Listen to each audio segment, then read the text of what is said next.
contra el reloj. Hemos tenido un programa intenso. Déjenme saludar a la doctora Leticia Calderón Chelius, experta en asuntos migratorios, investigadora del Instituto Mora y miembro de esta familia Sin Censura. Ya tenía rato que no saludaba a la doctora. La veo muy activa precisamente en diferentes trincheras y eso me da mucho gusto. Que la voz de la doctora Leticia Calderón Chelius sea tomada en cuenta, no solamente en Sin Censura, en donde se necesite y en donde se requiera. Doctora, te mando un abrazo. ¿Cómo estás? Buenas noches. Hola Vicente, ¿cómo estás? Pues aquí ya de nochecita, saludando a todos y pues encantada de la vida de también verte, aunque sea de manera virtual. Oye, bueno, hablando de estos personajes que muchas veces, nos resulta difícil digerir las noticias en torno a estos. No sé si te diste cuenta, pero la profesora Elvester Gordillo, permíteme sacarlo Serrano, la mamá de Chucky, como le hemos llamado por años aquí en Sin Censura, pues resulta que vuelve a ganar un juicio al SAT para evitar pagar una deuda de 16 millones de pesos. Y digo, ¡ta madre, doctora!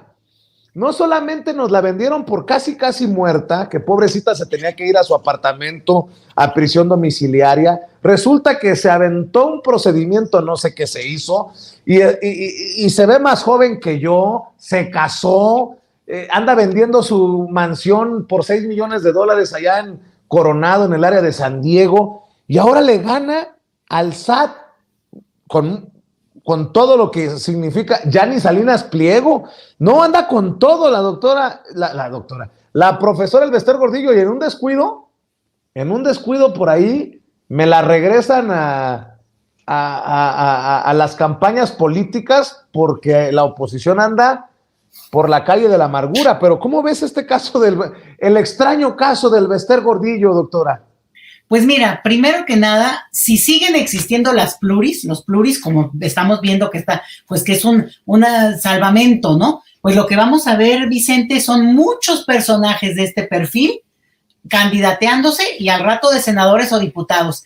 Y una de las cosas que me tiene muy sorprendida es que fíjate que en la Ciudad de México, desde que se aprobó la Constitución de 2017, que bueno, que desde entonces somos ya, también tenemos una categoría distinta, ya no solo somos el DF que éramos, sino ya Ciudad de México y por tanto un estado.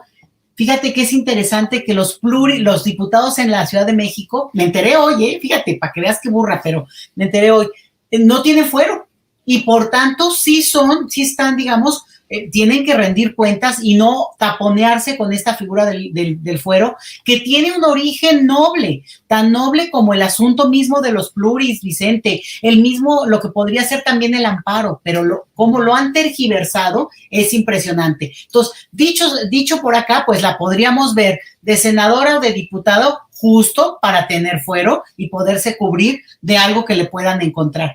Eso por un lado.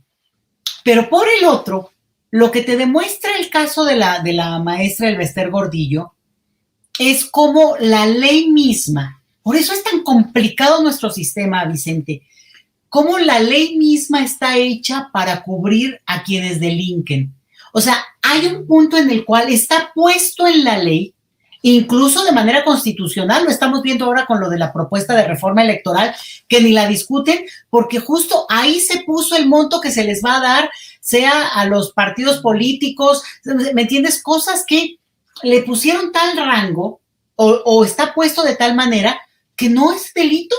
¿Por qué va a ser delito? Que pues no era delito condonar impuestos, Vicente, era al contrario una atribución del Ejecutivo que amablemente, por razones este argumento de es que ellos dan empleo, bueno, pues si eso es su trabajo y ellos ganan dando esos empleos, ¿no? Por decir. Entonces, lo que tenemos aquí es un escenario mucho más complejo, lo hemos hablado ya antes, en el cual justamente se plantea de tal manera el tipo de casos, digo, yo no soy abogada y no sé cómo se haya defendido eso, pero es evidente que además estamos hablando de un SAT que ya no está tan vendido como sabemos que estuvo, ¿no? Que tendrá sus huecos, pero que con el mismo uso de la ley se puede ir por esos recovecos y esta es también la clave, cómo el aparato jurídico y todo empleados de alto nivel que conocen este tipo de recovecos, los han usado de manera sistemática justamente para darle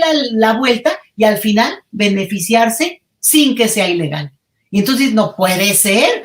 ¿Cómo que? Pues, ¿qué crees? Que no era delito. Y tal otra cosa, pues no era delito. Entonces, aunque ahora podría ser delito, y ni siquiera, porque no lo aprueban, o ¿qué hacen? Ponen una demanda, o sea, un amparo, o luego lo llevan a la Suprema Corte y la Suprema Corte te lo retacha, Vicente. Entonces, algunas cosas que se han ido ganando y que todos tenemos así en el imaginario de que, híjole, se avanzó con esto, luego uno se viene a enterar de que cuando ya llegó a la Suprema Corte, vas para atrás.